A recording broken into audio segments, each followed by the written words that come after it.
Welcome to The Source, where we combine the headlines with in-depth conversations with the newsmakers themselves.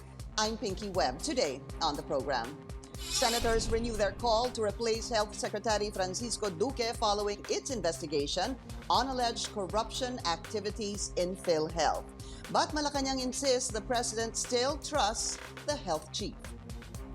Health Secretary Francisco Duque says the Senate findings are baseless and denies involvement in the alleged PhilHealth corruption. But senators insist Duque and the agency's top officials should be held accountable. And even with the new PhilHealth chief, the House of Representatives mulls emergency powers for President Duterte to revamp the embattled agency. Senate President Tito Sotto joins us live.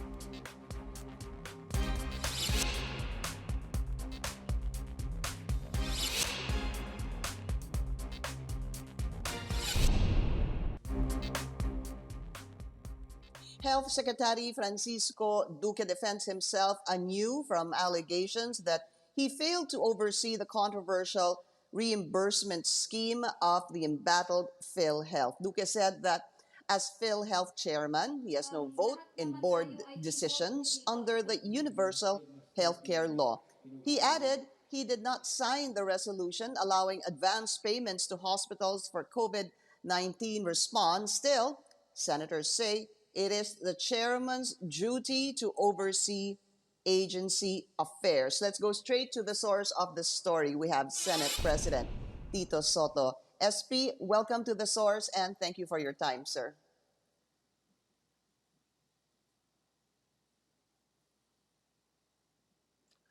Thank you, Pinky. Thank you for the invitation again. It's my pleasure. I'm having a little difficulty in receiving your signal, but I hope I'm coming through well. Thank you and good morning to you and to everyone and the source. Okay, I can hear you loud and clear, Senator. Don't worry if we have problems. We're going to go on a break a little later on. So let's start with this because the recommendation really is to file criminal charges against 8 officials. That includes Health Secretary Francisco Duque over malversation of public funds, on the issue of the IRM, and of course there are other issues. But you have Secretary Duque who claims ignorance as he didn't know, nor was he a signatory to this IRM. But I know that you were saying, Senate President, you need to look at the revised Penal Code Article 217, which actually talks about either abandonment or even negligence. So can you expound on this further? What could be Secretary Duque's culpability? Thank you. That's correct. If you say that you have nothing to do with the board resolutions or you did not sign, understandable that you did not sign because you are not supposed to vote. In the Universal Healthcare Law, the chairman is not supposed to vote. That's one of the things that we have to remove, by the way, because there are 13 members, and then the chairman is the Secretary of Health. The chairman leads the agenda and direction of the board, and then you will not vote. So for so many months, releases of 14.8 billion pesos, 14 billion 800 million pesos, and the chairman of the board is not aware. If you say that, then there you are practically admitting guilt to Article 217 of the revised penal code because you are negligent, and that falls under the category of malversation, especially with that kind of amount that we are discussing. So our findings prove, that our recommendations are correct. And even after a number of interpellations last night, those who were quite tentative about the participation of Secretary Duque, I think their fears were allayed.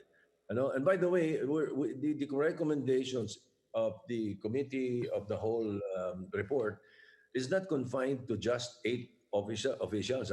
those were the named officials. But you will notice in the main committee report, we are saying that it must include the Department of Justice and the Ombudsman when they investigate, must include all the other officials and employees who connived and participated in the Yeah. transactions.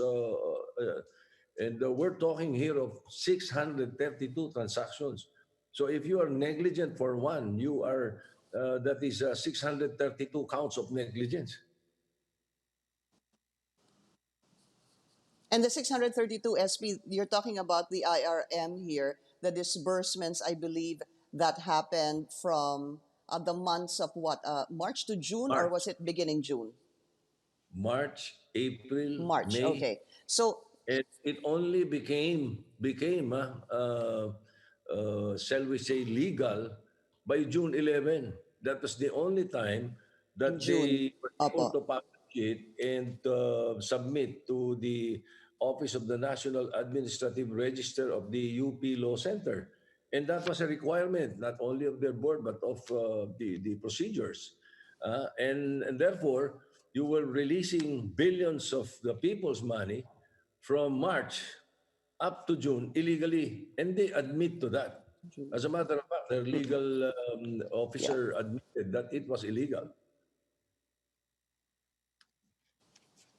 And we're talking about that transaction, yung 14.8 billion SP from March to June. And then the resolution was actually signed in June. Am I getting it correctly, sir?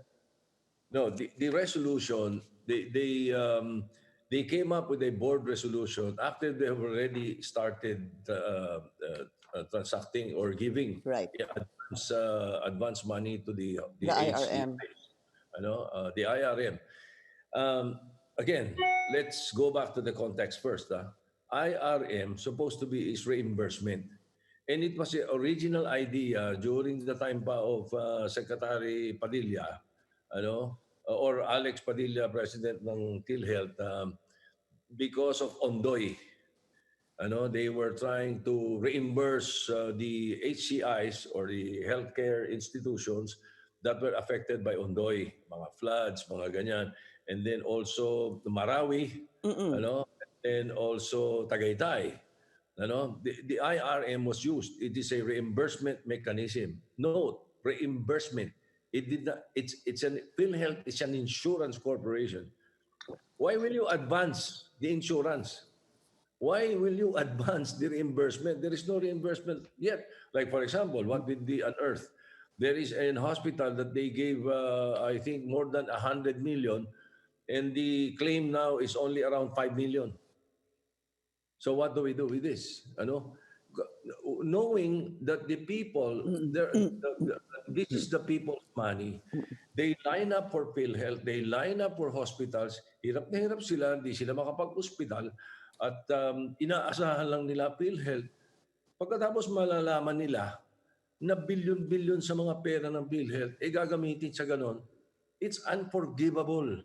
That's why we say that even in this pandemic, na dapat daw hintayin na muna namin yung pandemic, sa araw yan. Hindi. We will be unforgiven also. The Senate will be unforgiven if we know that it's happening and we will not do anything about it.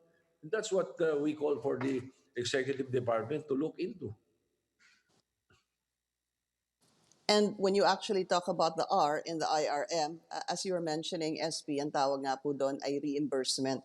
But what's happening is an advance payment, although I understand, of course, that the PhilHealth officials had explained the wisdom behind this. But I want to go back to what you earlier said, because there were a few senators who, in the beginning of yesterday, weren't too convinced about Secretary Duque's criminal negligence on this issue. Rather, I believe it was Senator Coco Pimentel, it was Senator Ping Lacson, and even Senator Richard Gordon, because basically they were saying there were, I think Senator Pimentel was saying how can he be held accountable for all or any of some of the anomalies when he claims that he was not a voting chairman of the board, which I know you've explained, no? Revised Penal Code, rather, Article 217, which would fall under negligence. But si Senator Ping Lacson, sir, si Senator Gordon, and si Senator Coco Pimentel, are they now convinced about the issue on Secretary Duque? I think so, because we fully discussed it yesterday. As a matter of fact, it was Senator Pimentel who was interpellating me, and Senator Lacson was also interjecting. And we explained that as chairman, you are a chairman of the board, you lead and you direct the board. And in Republic Act 7875, by the way, the National Health Insurance Act, the PhilHealth shall govern. Ano, ang maliwanag na maliwanag governed by a board of directors. Ay ang chairman of the board of directors, si Secretary Duque.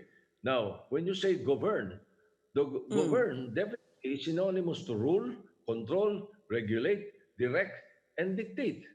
So how can you say that you don't know what's happening and the board does not know what's happening? Now,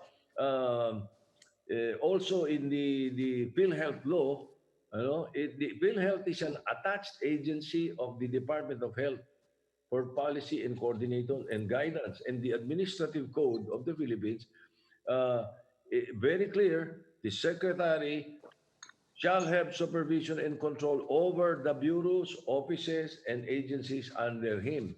Hindi pwedeng ikaila eh. Kaya nga, as I said, um, Mm. it, it definitely, the findings of the committee, I think, are very clear. It's it's impossible to say that it's baseless. We're basing it on law. It is so clear. Maliwanag eh. At saka maliwanag din yung mga illegal na ginawa. What do you mean baseless? How can it be baseless? And so these recommendations are given. And as a matter of fact, after that, we terminated the period of interpellations. There was no objection from Senator Lacson, Senator Pimentel, or Mm. Senator Gordon, or even the minority leader. The minority leader interpellated also Senator Frank Milon, who is the expert in justice and law in the Senate. So he himself agrees to the findings of the committee. And furthermore, Senate President, the Senate Committee of the Whole is actually recommending to the President to appoint a new Health Secretary. I know that this was not part of your speech kasi sinabi niyo po ayaw niyong lumabas na tila pinangungunahan niyo si Pangulo. But with this recent finding from the Senate, do you think that this will probably convince the President to replace Secretary Duque? Well, according to the palace spokesman, the president still has the Secretary Duque still has the trust and confidence of the president. That's the opinion of the president. But one thing is that I submitted to Executive Secretary Medialdia the findings, the complete copy of the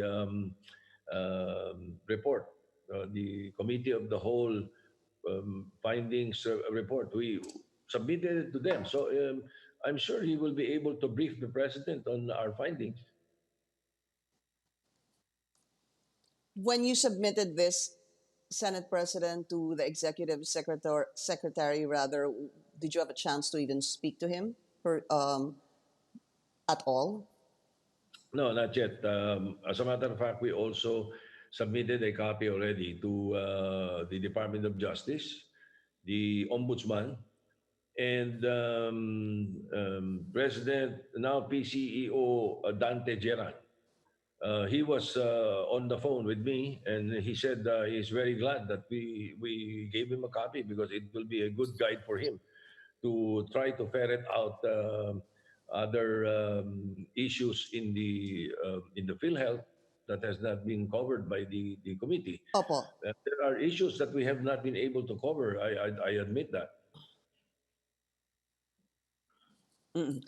And I guess I'm asking you that if you think that the president will probably have a change of heart on Secretary Duque with this finding, because um, when you previously, 14 senators already asked the secretary to resign, and then this committee report. My question, I guess, Senate President, before we go on a break, is this: what if yung inyo pong findings is not similar or is different from the finding of the DOJ task force?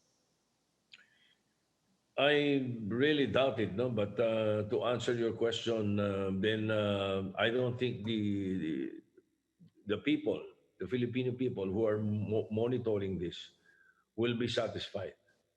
I am so sure that Mm-mm. they are so agitated and irritated and angry at the way the money of the PhilHealth has been spent and the way things are running.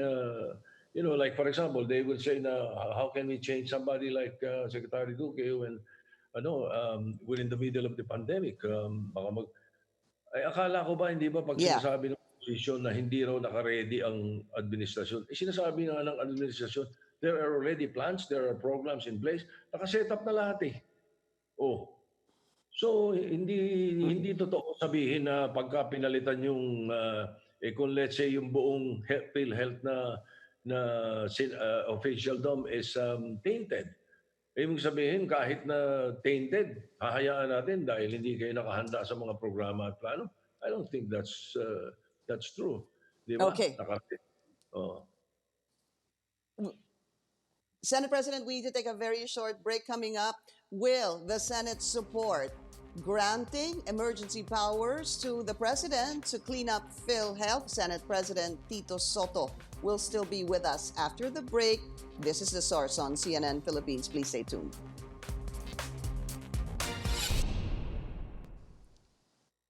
You're watching The Source on CNN Philippines. I'm Pinky Webb. Our guest today, Senate President Tito Sotto. Just to follow up on that, Senate President, what I wanted to ask you was, ano ho ba yung nangyari na sinasabi ni Pangulo na whiff of corruption? Yun, that's another thing. We've heard him before. He has said it. Just a whiff of corruption. Sisibakin niya, di ba? Ito, hindi ito whiff. Dokumentado na ito.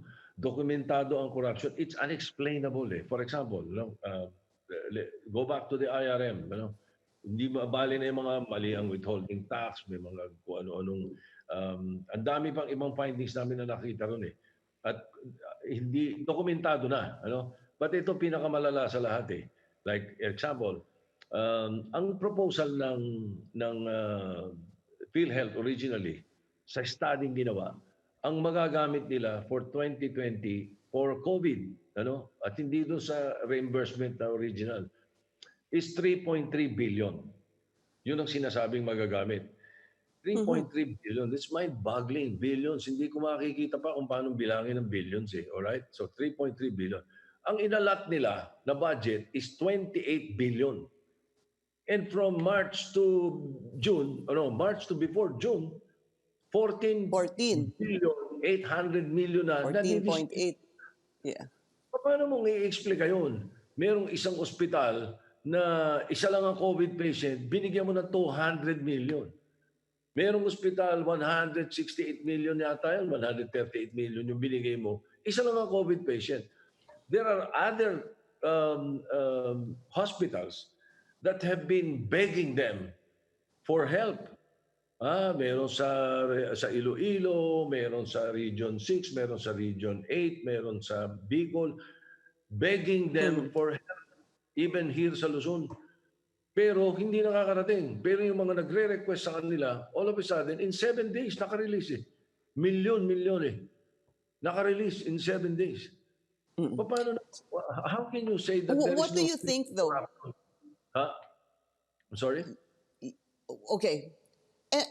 What do you think, Senate President? Because the House committee is looking at possibly granting the President emergency powers to actually address this PhilHealth issue. Is this something you think the President needs?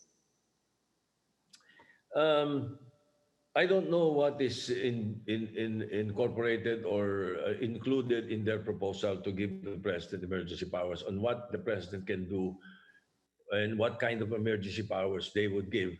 Because as far as we're concerned, most of us in the Senate is concerned, we know that in this part of the globe, the President of the Philippines is the most powerful president. Mas powerful tayo kay Widodo at kung ano yung powers ng presidente sa Pilipinas eh. So, anything that they would want the president to do, he can do now, even without the emergency powers. That's Mm. what we believe. So, we would rather look at what their proposal is. Anong klaseng emergency powers yung ibibigay pa, idadagdag mo, na hindi niya kayang gawin ngayon. Kung merong makikita tayo na hindi niya kayang gawin ngayon, in order to, let's say, revamp, reorganize, or whatever he can do sa PhilHealth, then yes, by all means, let's give it to him. Pero kung nandoon naman sa mga powers niya, bakit pa? Senate President Tito Sotto, we need to take another short break. We'll be right back.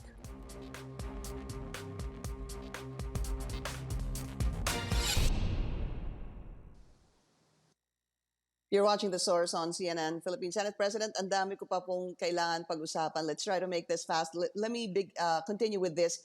U.S. Marine Joseph Scott Pemberton has been ordered released by a Olongapo court after serving more than 10 years of his sentence. However, sir, this actually includes what is called GCTA, something very controversial. Tiningnan po ito at inimbestigahan ng Senado. Yung computation po kasi umabot na siya ng more than 10 years, a little more than 10 years. But halos kalahati po nun ay GCTA. Do you agree, sir? And the other question is, who's actually to monitor his good behavior in his detention center in Camp Aguinaldo? I will not be in a capacity to answer that question, but what I can say, because I don't know how he's being treated and his confinement, we're not sure about that. The only thing I can say about it is that it's a good thing that the Blue Ribbon Committee of the Senate is still not ended or unended hearing on the GCTA, if you will recall. That is the reason that Senator Gordon has had difficulties with the hearings because of the number of cases being investigated by the Blue Ribbon. But that's one of it. GCTA is not suspended pa lang yung hearing yan. So I'm sure we can take it up. That will be a good resort to be able to find out if this is correct. Yeah. But then, hindi na, ang titingnan lang natin dito ay kung ano ang pwede nating magawa in aid of legislation thereafter. Because meron tayong separation of powers with the judiciary. Yun lang. Okay. Revolutionary government, Senate President, do you think this issue be discussed publicly gaya ng sinabi ni Pangulong Duterte?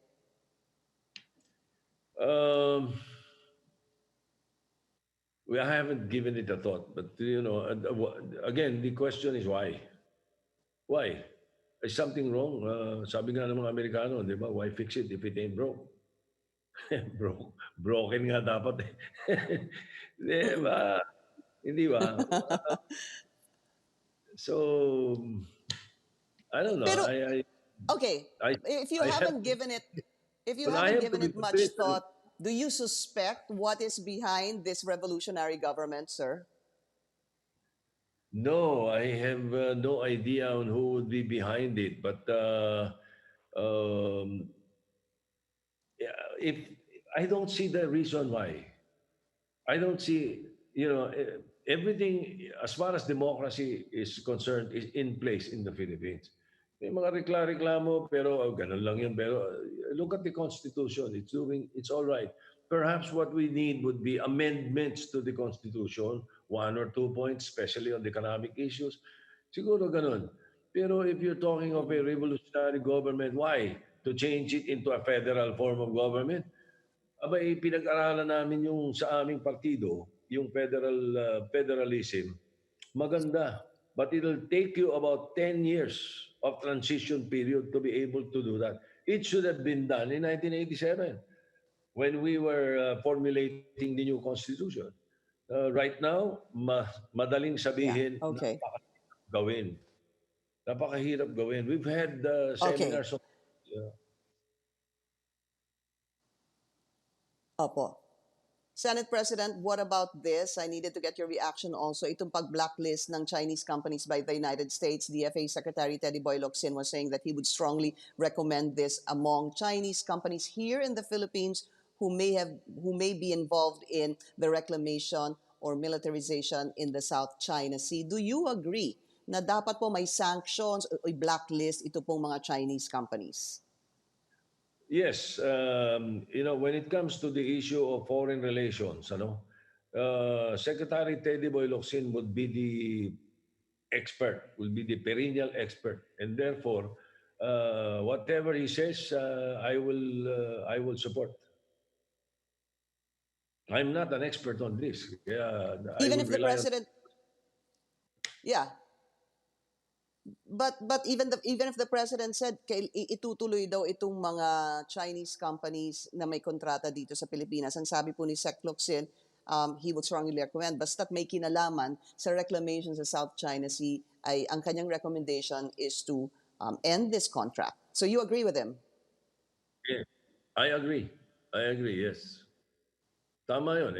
Kung may kinalaman ka sa All right. pangangamkam, sabi nga sa Pilipino, may kinalaman ka sa pangangamkam sa amin Opo. Bakit ka namin susuportahan? I agree with Secretary Locsin. One last question, SP. The House passed actually on third and final reading a bill proposing to declare September 11 as President Ferdinand Edrelin Marcos Day in Ilocos Norte. Is this something that you would support, sir? A bill of local application, when it comes to the Senate, usually is not really debated upon. It's a bill of local application. It's for Ilocos Norte. I doubt if will be objections to that. If it's nationwide, baka magkakaroon ng objection yan. Medyo may hirapan yan. So it's not a matter of, for us, it's not a matter of whether we are going to support it or not. Usually, bills of local application breeze through the Senate unless one or two objects. Would you object? No, I won't. It's a bill of local application. It's in Ilocos Norte. As far as Ilocos Norte is concerned, the President Marcos was past president. He has done a lot for Ilocos Norte. So I will not be surprised if Ilocos Norte agrees. Senate President Tito Sotto, sir, maraming salamat po sa inyong oras. Yes, ma'am. Thank you rin. Regards to the family. Thank you, sir. I'm sure they're watching. Thank you, sir. Maraming salamat. And thank you for joining us here on The Source. I'm Pinky Webb. You're watching CNN Philippines.